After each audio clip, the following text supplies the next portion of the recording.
Coconut चटनी के बगैर तो साउथ इंडियन डिश अधूरी है। कोकोनट चटनी को बनाना तो बहुत आसान है, लेकिन इसका सही फ्लेवर, सही टेक्सचर और सही कलर यही बहुत ज़रूरी है, जिसे आज सारे टिप्स और ट्रिक्स बताऊंगी, जिससे कि आपकी कोकोनट चटनी हमेशा ही परफेक्ट बनेगी। और इसे स्टोर कैसे किया जाता है, कितने दिन तक ये रहता है, सारी बातों को मैं बताऊंगी। मुझे इस रेसिपी में आप सभी का स्वागत है। मैं महिमा, और चलिए कोकोनट चटनी बनाना स्टार्ट करते हैं।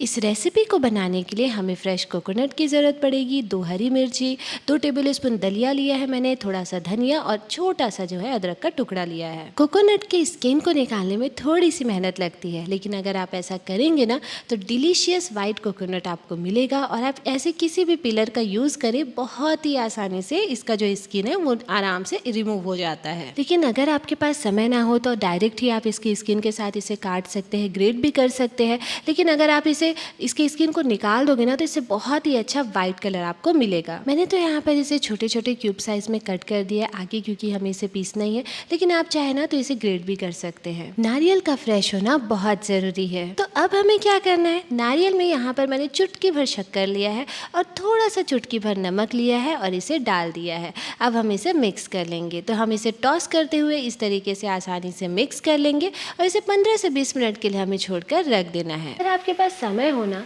तो आप कोकोनट में थोड़ा थोड़ा मात्रा में शक्कर और नमक डालकर ज़रूर मैरिनेट करें और 15 से 20 मिनट के लिए आप इसे ज़रूर रखें। इससे क्या होता है, जो कोकोनट का फ्लेवर है वो एनहेंस होता है और साथ ही साथ जो कोकोनट में एक नेचुरल स्वीटनेस होता है ना, वो भी रिलीज़ करता है। तो मिक्सी जार में जो है सबसे पहले मैंने नारियल को डाल दिया है और उसके बाद 2 टेबलस्पून यहाँ पर रोस्टेड जो चना दाल मैंने रखा था उसे डाल दिया है। 2 हरी मिर्ची डाला है, छोटा सा आधा इंच का अदरक का टुकड़ा लिया है मैंने और थोड़ा सा यहाँ पर धनिया डाला है। तो चलिए चलकर हम इसे सबसे पहले पीस लेते हैं। आप इसके फ्लेवर को एनहेंस करने के लिए रोस्टेड पीनट या रोस्टेड काजू भी डाल सकते हैं, लेकिन आपको इस बात का ध्यान रखना है, यहाँ पर आपको इसकी क्वांटिटी में मेन फोकस करना है, क्योंकि अगर आप इसे ज़्यादा मात्रा में डाल देंगे तो जो ये कोकोनट की चटनी का जो फ्लेवर है ना, उसे ये ओवर पावर कर देगा। ये कोकोनट की चटनी का फ्लेवर कम आएगा और अदर जो इंग्रेडिएंट हम डालेंगे उसका फ्लेवर ज़्यादा आएगा। तो आप इसे कम मात्रा में ही ऐड करें। और साथ ही साथ हम इसमें जो धनिया डालें, बहुत थोड़ी मात्रा में मैंने धनिया डाला है, क्योंकि अगर आप धनिया ज़्यादा डालेंगे तो ये धनिये का जो फ्लेवर है वो ज़्यादा आएगा और जो चटनी का जो टेस्ट है ना, कोकोनट चटनी का, उसका टेस्ट थोड़ा कम लगेगा। और जो साथ ही साथ मैंने जिंजर भी डाला है, बहुत ही छोटा आधा इंच का टुकड़ा बस मैंने लिया है, ज़्यादा जिंजर न डाले। उससे क्या होता है, वो कोकोनट की चटनी का जो टेस्ट होता है ना, उसे बहुत जल्दी ओवर पावर कर देता है। तो जिंजर भी आप थोड़ा सा डालें और जिंजर पिसाया है कि नहीं उसे आप ज़रूर श्योर करें, क्योंकि अगर जिंजर का छोटा सा भी टुकड़ा रह जाता है और खाते टाइम जब वो मुंह में आता है ना, तो पूरी चटनी का जो टेस्ट है ना वो ख़राब कर देता है। मैंने इस चटनी में पीनट क्यों नहीं डाला है, ये बात मैं आपको आगे बताऊंगी।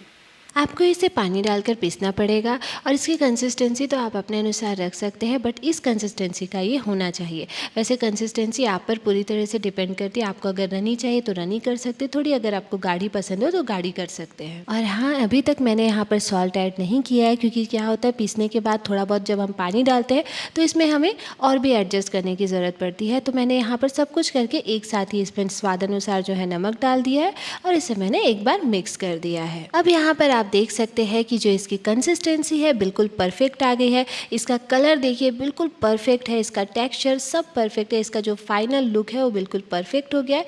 अब जो है मैंने यहाँ पर नींबू डाल देना है। नींबू बस मैंने थोड़ा सा डाला है ताकि जो कोकोनट का स्वीटनेस है ना वो उसे बैलेंस करे।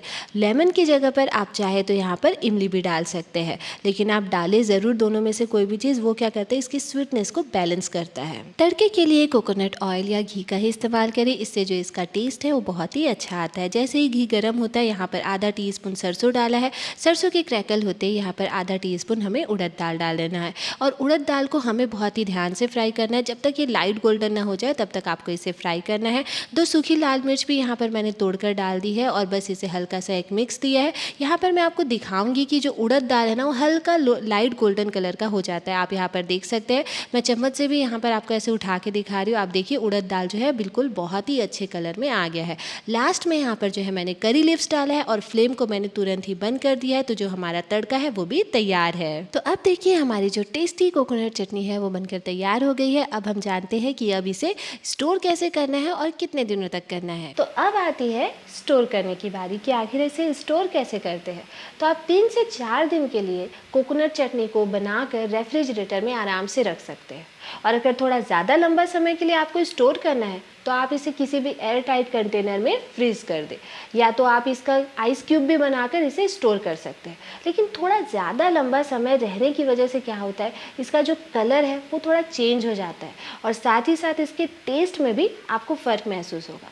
तो आपको जब भी जितना खाना हो आप आराम से उसे बनाएं। 3 से 4 दिनों तक तो इसका रेफ्रिजरेटर में कुछ भी नहीं बिगड़ता है, आप आराम से उसमें रख सकते हैं। तो जितना बनाना हो उतना फ्रेश बनाएं और फ्रेश खा लें। अब आते हैं कि मैंने इसमें पीनट क्यों नहीं डाला है। तो सबसे पहले तो अगर आप पीनट डाल रहे हैं तो पीनट को आप रोस्ट करके ही डालें, कच्चा ना डालें, वरना जो उसमें कड़वाहट होती है ना वो चटनी में आ जाएगी। और पीनट में जो ऑयल होता है ना वो क्या करता है, चटनी को बहुत जल्दी बासी कर देता है।